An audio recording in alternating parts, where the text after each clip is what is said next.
I just stood there and stared at him, shocked, and a bit excited, not sure of what to say or do. He stretched open his arms. "So, are you gonna hug me, or do you want to keep staring?" he said. I quickly rushed into his arms. Me, oh my gosh, hi. Well, 'cause of how tall he is, I pretty much hugged his waist tummy. "How have you been, tiny lady?" he asked. Me, tiny lady? Desmond, smiling. New nickname. I replied, "I can live with that. Oh my gosh, I've looked for you everywhere. Well, mostly on social media, but couldn't find you. And I've looked for you everywhere, but in reality to give you this." He said. His countenance had changed, and I took a step back because I wasn't sure what was going to hit me. I covered my face and closed my eyes, but then I felt a peck. "What was that for?" I asked. He replied, "Just missed you. Bit tiny lady and all your drama." "Oh, that. Look, Dee, I'm really sorry," I said. Him replied, "Don't be, it's okay. Seems like you really have a problem with my name." "That's a story for another day," I said. My sisters started coughing and sneezing, making noise just to signify they were there. Me, "Oh, forgive me, dearies, this is my friend Des." Him, "Desmond." Me, "Yeah, and these are my sisters, Claire, my immediate younger sister, and Rose, your type." He shook them accordingly. "My type?" he asked. I replied, "Yeah, last born type." Both. "Oh," laughing. "Well, it's a pleasure to meet you, beautiful ladies," he said. "The pleasure is ours." Claire said, "Dude, you are fine," Rose said. Claire, "Rose?" Rose, "What?" "Look at him. Tell me you don't want to say something to him." Claire, lost in his looks, "Man, you are one fine tall drink of water." Him, laughing, "Thanks, and you two are." Then I said, "Okay, enough of the weirdness. You came here to shop?" He replied, "Nah, to watch a movie with my sister. Funny thing is that I didn't even want to come, but right now I'm glad I did." Staring at me. Me, shyly, "Where is your sister?" He replied, "Way over there," waving at her. She waved back. I couldn't really see her face clearly. Me, "Well, it was nice running into you, but we have to get going." Him, "Yeah, and I'm running late for my movie. Maybe we could go see a movie sometime." Rose, "Sounds like a date." Him, "Sweetie, I like the way you think." Me, laughing, "Maybe." We exchanged contacts and left. A date with Desmond, a date with a man whose name I can't even say. How do you think that would end? In the car. "Katie, where did you meet God's designer collection?" Claire asked. "What are you talking about?" I asked. Rose replied, "She's talking about God's wonderful end product." "What are you girls yapping about?" I asked both, yelling, "Desmond." Him, "I met him in rehab." I said rehab? Claire asked. "I'm going to rehab," Rose said. Me, laughing, "Safe journey." "What was he doing in rehab?" Claire asked. I replied, "What does anyone do in rehab?" She replied, "Okay, sorry, dumb question. Why did he go to rehab?" I replied, "Anger issues. He can't stand seeing people he loves getting hurt or losing them." "What a dreamy guy," Rose said. "That's pretty sweet," Claire said. Me, laughing, "You girls are nuts. Since when did people, especially guys with anger issues, turn you on?" Claire replied, "Since you introduced Mr. Universe, World, and Nigeria to us." Stanley, her ex, had anger issues, and you both didn't last a week, I said. "There's a difference between idiot and handsome, ma'am," Claire said. Me, laughing, "You know Brandon is just like him, right?" Rose replied, "In what way?" I replied, "He's tall and cute, has a nice accent too, muscular and all that shit." "Do you know how many Claires and Roses are swooning over your brother?" Rose replied. "My brother, right?" "Exactly. That means I'm not supposed to give a shit about him." "You're missing the point. I'm saying you're swooning over this Des guy Asif. You don't wake up to see a hot guy every morning," I said. Claire, "Hooey up, what's that? You should really give up with this pigeon you're trying to learn. It doesn't suit you," I said. Claire replied, "You don't have to tell me twice, it's brain stressing and I always sound stupid." "So, when are you going out with him?" Rose asked. I replied, "I don't know yet, and please don't stress me." Rose, hands up. "Okay, whatever you say, sis." "Hey, can we sleep over at your place?" Okay, if you two promise to behave." I said Rose. We'll try. That night, I was all settled in bed when I got a phone call from an unknown number. See if the call was meant for them. My sisters rushed into my room. Claire, is it him? Rose. Who is it? Why aren't you picking up? Claire asked.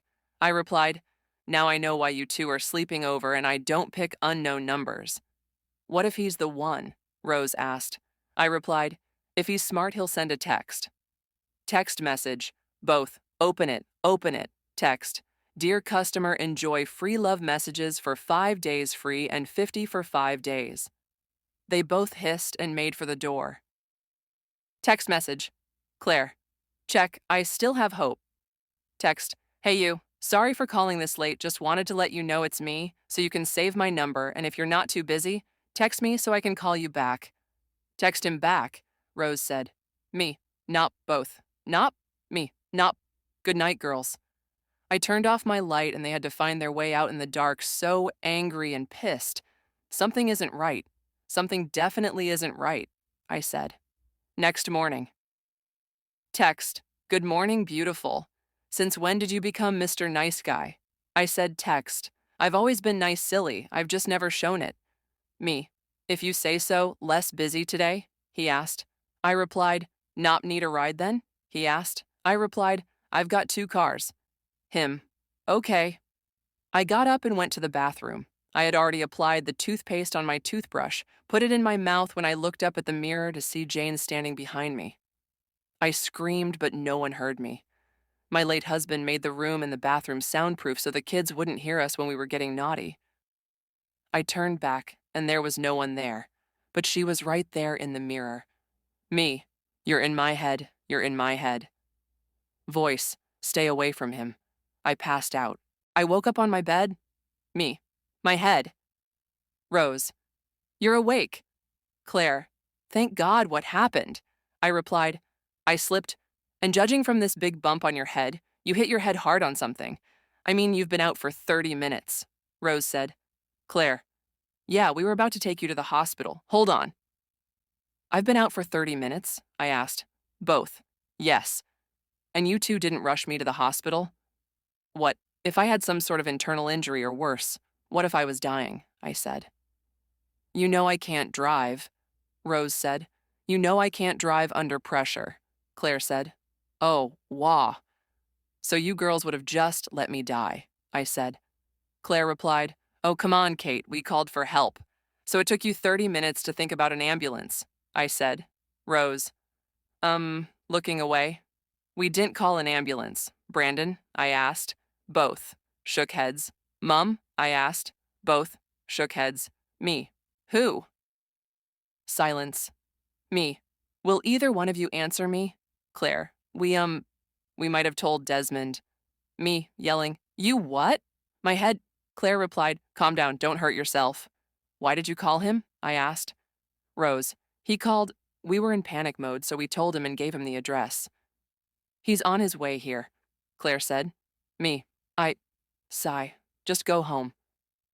Claire. But Kate. I turned. Claire. Sigh. Let's go, Rosie. We're sorry, Rose said. I'm guessing they met him on their way out. I stood up to look at myself in the mirror when they entered with Desmond. He looked at me and turned away. Desmond.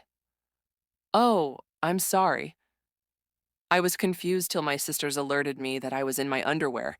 I screamed and covered up. Desmond. Back still turned, laughing. Chill, lady. It's not like you're completely naked. I grabbed my nightrobe, put it on, and signaled my sisters that I was going to kill them. Claire. All clear. We should get going. Me. Wait, what? Rose. You asked us to leave, remember? I replied. Yeah, but... Claire. We have to go to home. Wink. By Cece. They left. I just stood there with a fake smile looking at him. Me. They said it was an emergency, so I hurried over. Desmond said. False alert. It was just a little fall. You can leave now, I said. Him. Okay. But who's going to take care of you now that your sisters are gone? My house. What day is it? I asked. Him. Sunday. Me. Oh, shoot. I guess she's not coming in today. Who? He asked. I replied, my house help, which makes you helpless. he said. Me. I can. After much argument between two stir-born people, I finally allowed him stay. He helped me make breakfast and took care of me. I really enjoyed his company and things were going just right. Him. My sister used to live in this estate. I replied, oh, she must have been one of my old neighbors. Did she move out? What's her name? Him. Actually. Phone rings. The sudden change in his expression showed that something was wrong. I have to go, he said. Is everything all right? I asked. He replied, yeah, just something I need to take care of. Me. Oh, okay. Thank you. I'll text you later, he said. He pecked my cheek, grabbed his jacket, and left. Me. Home alone again. He didn't even tell me the name of his sister. I got a message on WhatsApp. Des, movie tomorrow? Me. It's Monday. Des, Tuesday? Me. Nah. Des, Wednesday. Me. Nah. Des, Thursday? Me. LOL, how about Saturday?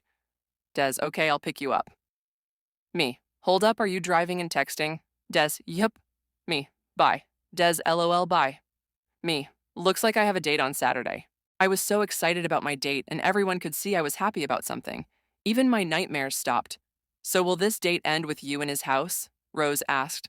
I replied, I am a civilized, cultured young woman. Things aren't rushed that way. Rose. I see. Boring.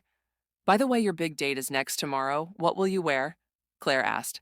I replied, it's not a date, just a movie. Rose. You haven't answered me, Claire said. I replied, oh, well, I was thinking of going for something casual like a pair of jeans, a top, jacket, and nice sneakers. Claire. Nice. Rose. Oh. It's a date, not a tomboy party. It's not a date, I said. Tell that to him and sister.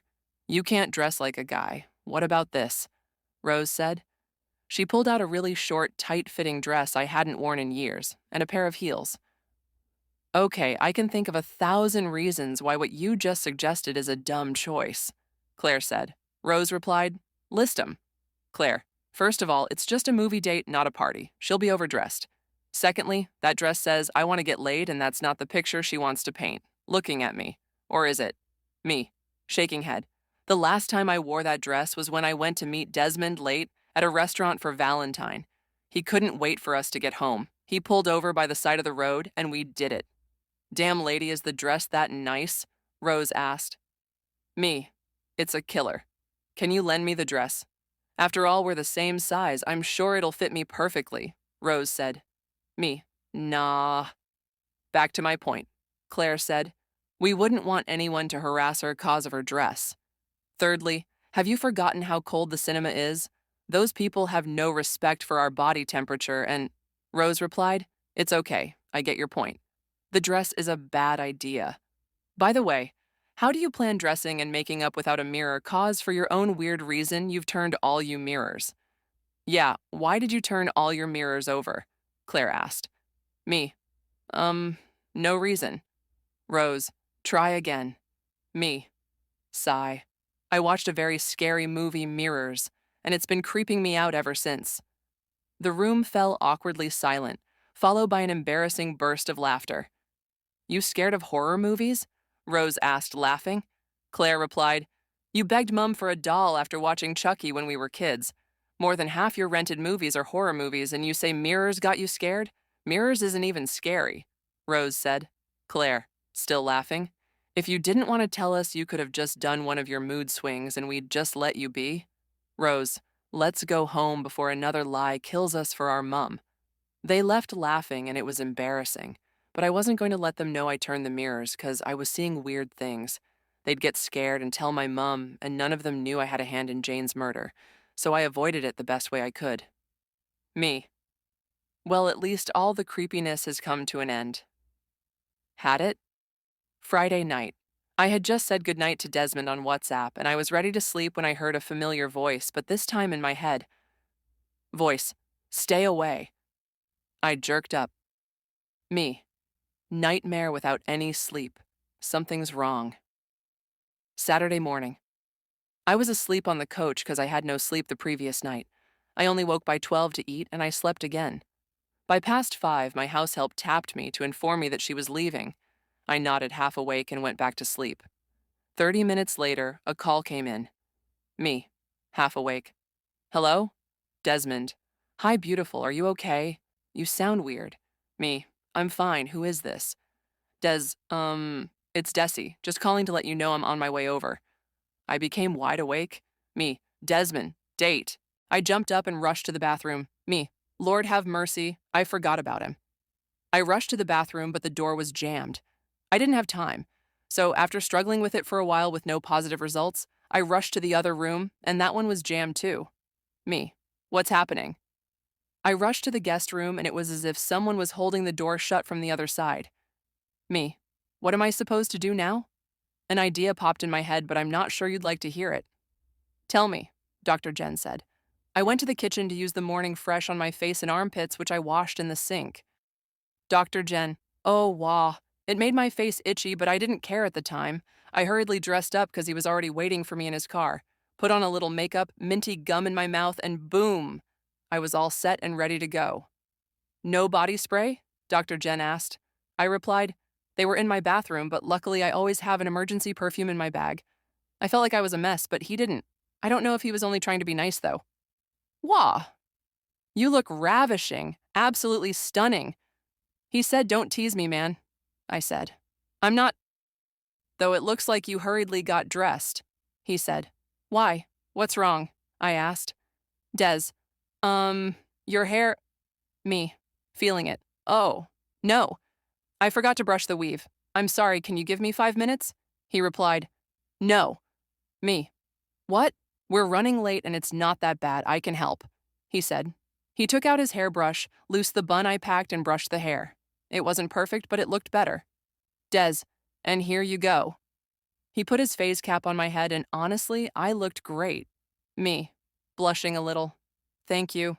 There's the $1 million smile. So shall we? He asked. I nodded, buckled my seatbelt, and we were off. When we got to the cinema, I noticed we were wearing a similar outfit. Hey, you copied my outfit, I said. He replied, no, you did. People kept staring at us, especially ladies. Me, why are they staring at us? It's so not nice to stare. He stopped, grabbed his phone, and pulled me closer for a selfie. Des, showing me the pic. This is why they're staring. Me, laughing. I get your point. Send the pic, though. I must admit, we looked adorable. We got to the cinema, so we have 5 options: horror, romance, comedy, cartoon, and action, he said. I replied, cartoon, please. Des, baby, you read my mind. To the ticket girl, 2 tickets for Despicable Me 3, please. Ticket girl, would you like anything? Des, ask her, I'm gonna have Monster. Me, Monster 2 and popcorn. We got our stuff and went to watch. He made watching TV fun with his weird laughter. We also saw 10 Days in Sun City, and honestly, I wish the day wouldn't end, but it did. We walked arm in arm to the car, but he refused to drive. He just stared at me, and I stared back, and before long, we were kissing. After about a minute, we broke the kiss. You're very beautiful, and honestly, today has been a wonderful one, he said. Me, smiling. I had fun too, thank you. Now can we drive? I need my bed. Des, making a puppy dog face. Someone wants to get rid of me. I replied, not at all. I'm supposed to be somewhere tomorrow morning, and Des, I'm just kidding. He started the car and we were off, starting up random conversations. I remembered something. You said your sister lived in my estate. Des, mood swing. Yeah, what's her name? Did she move out? I asked. He said, Jane Michael Collins. I choked on air. Are you okay? He asked. Me, coughing. I'm fine. I knew her. Des. Oh, she was murdered by burglars, or so they said. My palms became sweaty. Me. So I heard. I don't believe it, though, he said. Me, uneasy. You don't? He replied. They didn't take a thing in her body. She was half clothed like she was raped. I saw a tear escape his eye. Des, the truth will come out soon, and I will kill Jane's murderer, even if it get me killed. Me, I still think it was the burglars, looking sad. My husband was also murdered by them. He replied, I never knew you were married, and I'm sorry for your loss, but I don't believe in that burglary crap. If Michael, Jane's husband, wasn't also a victim, I would have concluded that he was responsible. Why? I asked. He replied, that son of a bitch was an abuser, but she loved him too much to leave him. Oh, I see. Hold on a minute, Dr. Jen said. What way is Jane related to Desmond? I replied. She was his immediate elder sister. And he said he had another sister? Dr. Jen asked. I replied, yes, the eldest. And you both hadn't met formerly, right? Dr. Jen asked. Me. A bit perplexed. Yes. Dr. Jen. I see. And Jane's husband was an abuser named Michael? Me. Yes. Okay, you can carry on, Dr. Jen said. Me. The more he talked, the more I knew I was in deep shh. I mean, this guy wants me dead and we both feel a thing for each other. And I get more terrified as we get closer by the day. Sorry to ask, but where do you live? Dr. Jen asked. I replied, Unity Estate along. She dropped the pen she held. Are you okay? I asked Dr. Jen, picking up the pen. Yes, and Jane lived there too. I replied, yes, she was my only neighbor at the time. Well, Doc, the reason I'm really here is because I need counseling. I don't know if I should tell him or... Oh my God. Dr. Jen said. I replied, what? What? Dr. Jen replied, pointing at me. You. I replied, me? You. Yo, you did it, Dr. Jen said. I replied, Doctor, what are you talking about? Dr. Jen replied, hold on and you'll know. Taking out her phone from her bag, she showed a picture of her family. Kate was beyond shocked. Dr. Jen, you monster. Me. Doctor, no, it's not. Please listen to me. I've been listening to you for 2 days now. What else do you want to say? Dr. Jen asked, lady, you're evil. You killed your husband, his mother, an innocent man, my sister and her husband. You got my brother kicked out of rehab. Oh, poor Jane. Sweet, innocent Jane. She suffered a lot in the hands of her husband, and you killed her like a fly. Tell me what you planned on doing to Desmond. Kill him like the rest? Yelling, answer me. You shouldn't be here. You don't deserve to be here. You should be in jail, shot or hanged for your crimes, and that's not going to happen with me standing here. She made to leave, but Kate blocked her path. Kate, doctor, just listen to me. Please, I can't go to jail. I won't survive it. Dr. Jen replied, then I guess that would mean justice. Now get out of my way. Just then, Kate started laughing. Kate, what do you think? That I'd just let you walk out of here so you can go report me to the police? Think again, sister. It then dawned on her that she was talking to someone who had murdered and covered up the murder of 5 people. Now take a seat, Kate said. She walked back to her desk while Kate stood by the door. As soon as she got to her desk, she rushed to use the office telephone, but just as quickly as she could, before she could call for help, Kate had already knocked her off her heels and strangled her with the telephone cord. Kate, crying, oh my God, not again. No, no, no, I have to get out of here. She hurriedly left right after she wrote a note saying, I'm sorry. On her way out, she bumped into Des. Hey, beautiful, what are you doing here? He asked Kate, staring. No response. Des. Hello. Kate. I was just leaving. Came in to see someone. Des. Okay, I came to see my sister. She works here. Came to take her for lunch. Kate. Fake smile. Good for you. I should be going. Hold up, I want to introduce you to her, he said. Huh? Kate asked. Desmond replied, yeah, I told her so much about you and I'm sure she'd like to meet you in person. Kate replied, sorry, but I have to get going. I have somewhere I have to be.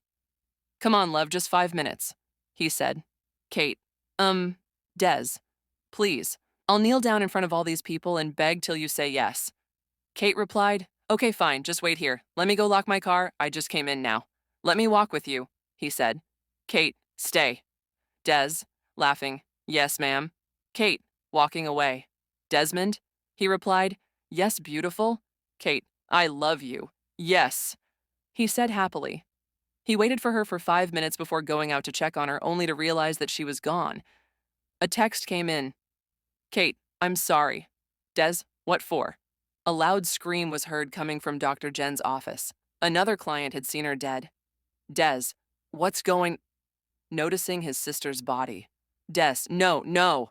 Jenny, please wake up, please. He cried like a child till he noticed Jen's notepad. It so turned out that Kate was so focused on running away that she had forgotten all about the note that held all her confessions in it, and it was read, not only by Desmond but the police too. And so Kate, the murderer, not only runs from the voices in her head, she runs from the police, and she's still on the run from Desmond number murderer on the run number say no to domestic violence. The end.